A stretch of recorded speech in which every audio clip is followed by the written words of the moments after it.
Magandang pasyalan kapag bakasyon at gusto mong mag-relax at makita ang isa sa pinakamalaking waterfalls dito sa Mindanao at maka-experience ng extreme ride.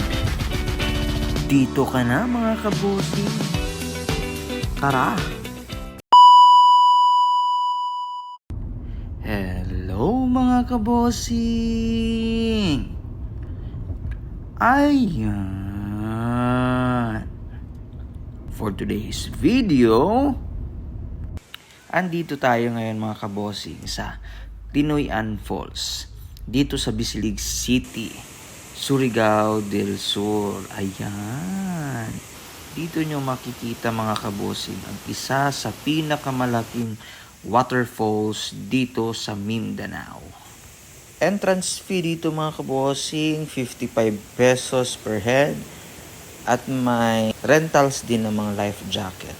So sa mga nagpaplano dyan na magbakasyon at naghahanap kayo kung saan yung pinakamagandang bakasyonan, prefer ko po na puntahan nyo itong Tinoyan Falls dito sa Surigao del Sur mga kabosing.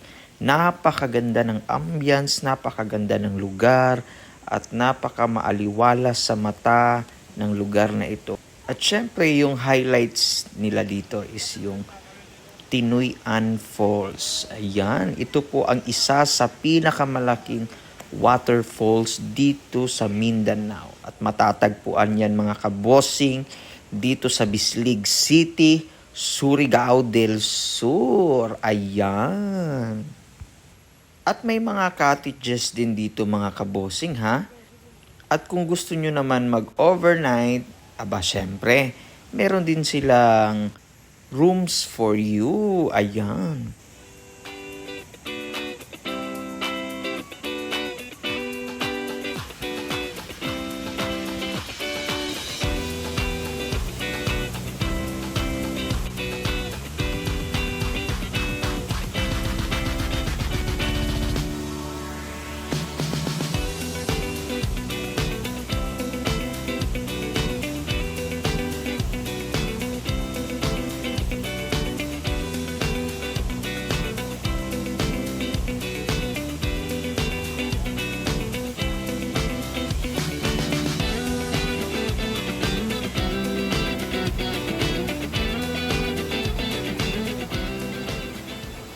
At dito naman mga kabosing, may tinatawag silang extreme ride na kung saan pwede kayong sumakay dyan sa katig na yan at pumunta doon sa pinakamalapit na daluyanan ng tubig mga kabosing.